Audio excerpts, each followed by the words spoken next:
Hi everyone. In this video, I'll talk about the step-by-step process जिसके through आप अपनी marriage register करवा सकते हैं in India. When I wanted to get my marriage registered, तब agents वगैरह बहुत ज़्यादा प्राइस चार्ज कर रहे थे. But my friends were saying जिनकी उस टाइम पर शादी हुई थी उन सब ने मुझे कहा कि खुद से मैरिज रजिस्टर करवाने में रिजेक्शन रेट काफ़ी हाई है, गलतियाँ बहुत करते हैं लोग. तो फिर मैं थोड़ा स्केप्टिक थी. बट देन एजेंट्स के हाई प्राइजेस वगैरह देख के आई थॉट कि मैं खुद से ही एक बार ट्राई करती हूँ. एंड ये सब जो मैंने मेथड्स फॉलो किए, जो मैंने गलतियाँ करी और जो जो तरीके से मैंने अपनी रजिस्टर करवाई marriage, and it actually work for मी क्योंकि मेरे खुद के ही प्रोसेस से ही हो गया था. So I thought that I make a video and I hope कि इस वीडियो के थ्रू आपके भी सारे डाउट्स क्लियर हो जाएंगे. So let's get started. First of all Google पे you just write Delhi marriage registration. अब ये वीडियो जो है वो दिल्ली के ऊपर है बिकॉज मैंने दिल्ली में रजिस्टर करवाई है. बट आई होप मोर और लेस अलग अलग स्टेट्स और यूनियन टेरिटरीज का सेम प्रोसेस रहेगा. सो first of all Delhi marriage registration में जाके जो फर्स्ट लिंक है इट सेज e-district.delhi-government.nic.in, इस पे आप क्लिक कीजिए. एंड अगर आपने कभी अकाउंट नहीं बनाया है तो आपको न्यू यूज़र यहाँ पर जो है इस पर क्लिक करना होगा. नाउ आप इसमें 2 डॉक्यूमेंट्स अपने चूज कर सकते हैं, या तो आधार कार्ड या फिर अपना voter ID. I would say कि आप ब्राइड या ग्रूम में से ही किसी एक का आधार या वोटर आईडी डालें, अपने किसी और फैमिली मेम्बर का नहीं. फिर उसके बाद जैसे लेट्स से मैंने आधार चूज किया है, आधार नंबर डालिए और यहाँ पे ये वाला कोड जो सिक्योरिटी कोड है इसको exact as it is type करना है. अगर ये एफ लोअर केस में है तो लोअर केस में, अगर ये वाला जेड अपर केस में है तो अपर केस में, इसी तरह से एज इट इज टाइप करना है. एंड ये लोअर केस अपर केस और एक डिजिट का कॉम्बिनेशन होता है, so just make sure of that. इस तरह से I am typing FPZ lower case, upper case Z, 0 और फिर अपर केस S. फिर यहाँ पे टिक मार्क करके आप कंटिन्यू करके अकाउंट बनाइए. And once you are done with that, उसके बाद आप रजिस्टर्ड यूज़र पर लॉगिन कर सकते हैं.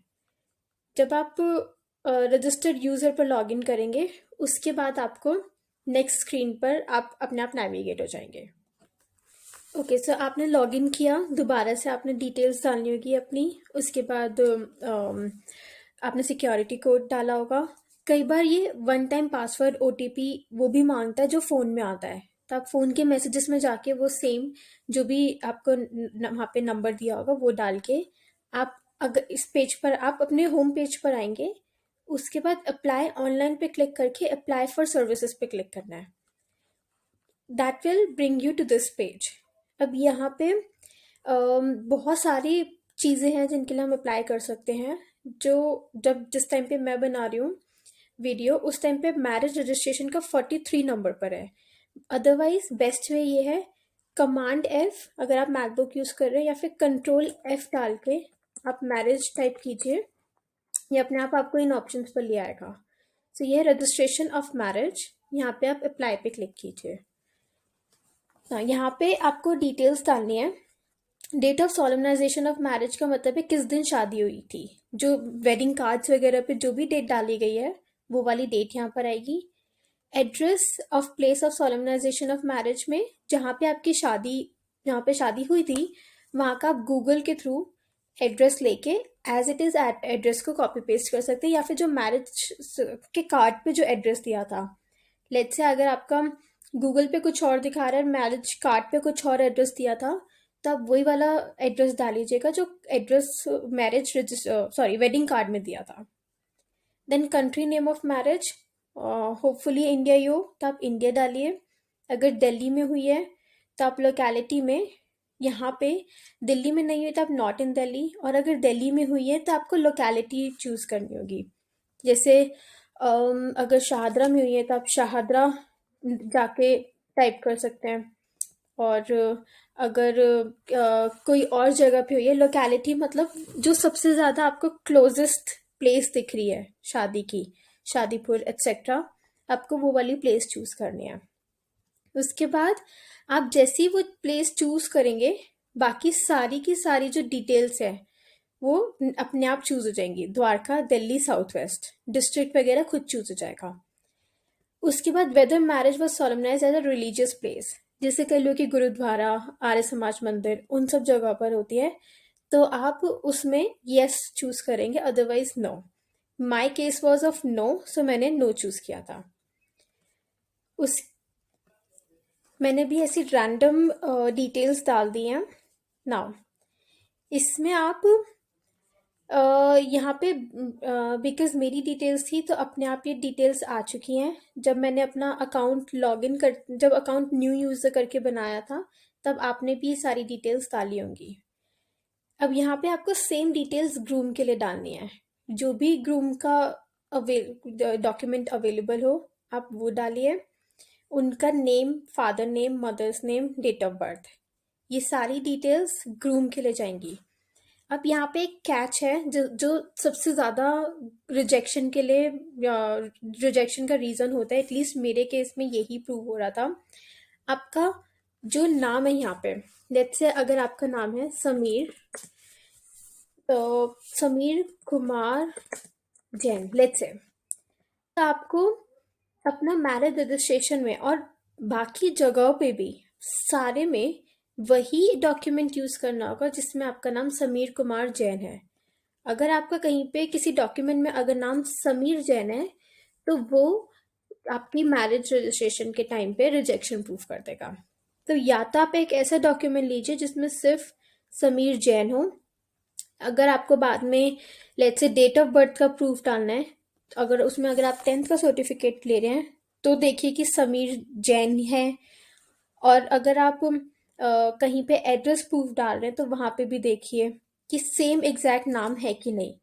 मेरा जैसे इंडिया में लड़कों का बहुत प्रॉब्लम होता है, किसी में कुमार, चंद्र एटसेट्रा मिड नेम्स होते हैं, तो उस केस में आपको ऐसे ही डॉक्यूमेंट्स लेने पड़ेंगे जिसमें नाम कंसिस्टेंट रहे।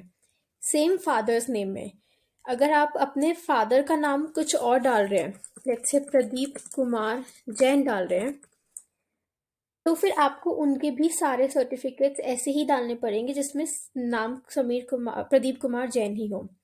मेरा एक सिर्फ और सिर्फ ड्राइविंग लाइसेंस था जिसमें date of birth, name, address, हर चीज़ सेम थी।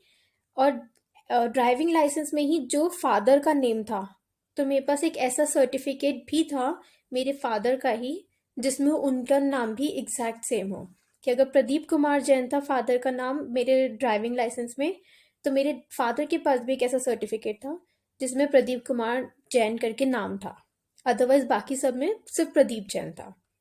तो आप इस चीज़ का बहुत ध्यान रखिएगा कि अगर आप यहाँ पे जो भी नाम डाल रहे हैं, उसके बाद आप मूविंग फॉरवर्ड कोई भी डॉक्यूमेंट, जो भी आप डॉक्यूमेंट डालेंगे, उसमें नाम एग्जैक्ट सेम हो। आपको फिर अपनी जो ग्रूम है उनकी मॉम का नाम, डेट ऑफ बर्थ, ये सारी डिटेल्स डालनी है। डेट ऑफ बर्थ यहाँ पे आपकी आएगी।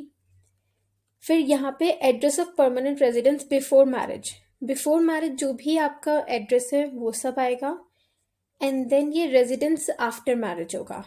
सिंस मेरे हस्बैंड इंडिया के बाहर रहते हैं, तो हमने उनके लिए यहाँ पे जो एड्रेस डाला था वो ब्राइड का डाला था।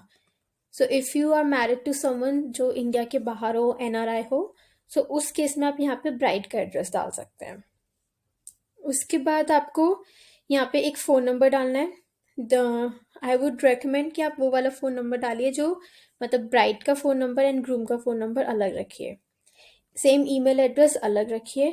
मैरिटल स्टेटस जो भी रहा हो शादी से पहले, नेशनैलिटी, रिलीजन, एंड रजिस्ट्रेशन में बी डन अंडर, ये दो तरीके के होते हैं, हिंदू मैरिज एक्ट और special marriage act. My case was of Hindu marriage act, so I chose this.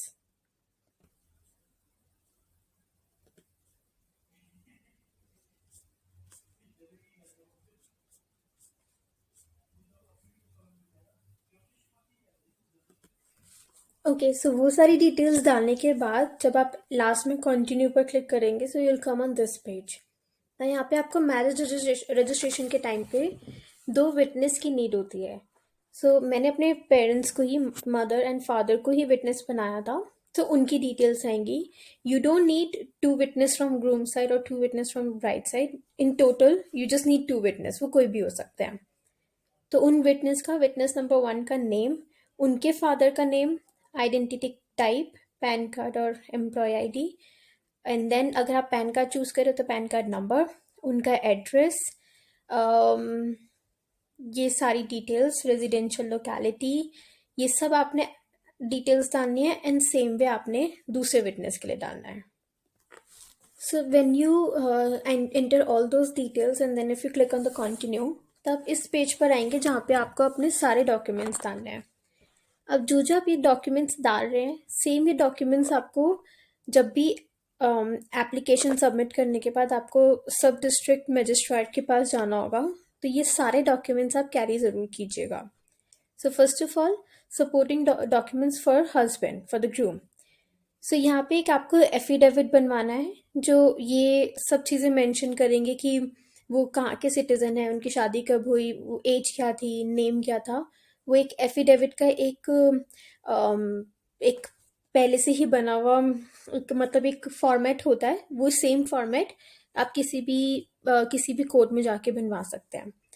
सो वो आपको एफिडेविट को स्कैन करके अपलोड करना है. Date of birth proof, identity proof, residence proof. अब अगेन बहुत इंपॉर्टेंट है कि आप जो भी डेट ऑफ बर्थ प्रूफ डाल रहे हैं, जैसे पहले केस में अगर आपने समीर कुमार जैन लिखा था तो आपके डेट ऑफ बर्थ प्रूफ में भी समीर कुमार जैन हो, आइडेंटिटी प्रूफ में भी समीर कुमार जैन हो, रेजिडेंस प्रूफ में भी सेम हो.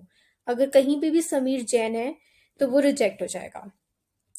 मेरे केस में ड्राइविंग लाइसेंस वर्क किया था एंड लाइक आई टोल्ड, मेरे हस्बैंड इंडिया से नहीं है, तो उनका भी ड्राइविंग लाइसेंस ही इकलौता ऐसा डॉक्यूमेंट था जिसमें तीनों जगह पे उनका नेम कंसिस्टेंट था और फादर्स नेम भी कंसिस्टेंट था. एंड अगेन अगर आपका नाम सिर्फ समीर भी लिखा है किसी डॉक्यूमेंट में तो भी नहीं चलेगा, वो exact word to word same होना चाहिए. सेम फॉर द ब्राइड, आपको एक एफिडेविट ब्राइड के लिए भी बनवाना है, date of birth, ID proof and residence proof. उसके बाद list of supporting documents for husband and wife. ये सब में हम लोगों ने OCI, क्योंकि वो बाहर से हैं मेरे हस्बैंड, तो उनका OCI कार्ड डाला था, ओवरसीज सिटीजन ऑफ इंडिया का. एंड बाकी हमने और कुछ नहीं डाला था. तो आप ये सब अपलोड करके आप दोबारा से इसको कंटिन्यू कर सकते हैं. ओके, सो अभी मैंने इसमें बस एक ऐसी रैंडम डॉक्यूमेंट डाला है. जैसे आप डॉक्यूमेंट डालते जाएंगे, ये अगर कंफर्म उनको किसी भी तरह से कॉन्फर्मेशन मिल जाता है सो वहाँ पे ग्रीन कलर आ जाता है, अदरवाइज इस तरह से येलो शो होता है. तो आप सारे डॉक्यूमेंट्स डालिए जिस तरह से मैंने कहा है, उन तरीके से ही डालिए. नेम और जो छोटी छोटी डिटेल्स होती है वो सबसे ज़्यादा मैटर करती हैं. आई am not doing that because वो बहुत टाइम टेकिंग है एंड मेरे को दोबारा से सेम प्रोसेस नहीं करना. एंड ऑल्सो बिकॉज ये वेबसाइट बार बार लॉग आउट बहुत जल्दी हो जाती है. सो अगर ये थोड़ी भी देर के लिए इनएक्टिव रहती है तो ये लॉग आउट हो जाती है. तो आप सारे डॉक्यूमेंट्स, आप चाहे तो पॉज करके एक बार स्क्रीनशॉट ले सकते हैं या एक बार देख सकते हैं आपको क्या क्या चाहिए. सब डॉक्यूमेंट्स कलेक्ट कीजिए, रेडी कीजिए, and then after that you will get that continue और सबमिट बटन. तो आपको सबमिट करना है. वहाँ से आपको एक डेट लेनी होगी. उसमें 2 तरीके की डेट होती हैं. एक होता है जो नियरेस्ट होती है, जो आपको बहुत जल्दी की मिल जाएगी, और एक होती है जो थोड़ा बाद की होती है. सो आपको जो भी उन दोनों में से बेटर लगे वो ऑप्शन लीजिए. अपना नियरेस्ट मजिस्ट्रार ऑफिस पिक कीजिए. एंड अगर आपको पेमेंट ऑनलाइन करनी है तो आप ऑनलाइन कीजिए, otherwise there is an option कि आप वहाँ पे जाके भी कर सकते हैं. So that's all with the video. I hope ये आपको गाइड करे अच्छे से कि आपको कैसे करना है. एंड इसके बाद भी अगर आपको कोई डाउट्स हैं और if you want me to record the same video in English, then let me know. Please feel free to reach out to me through the comment section.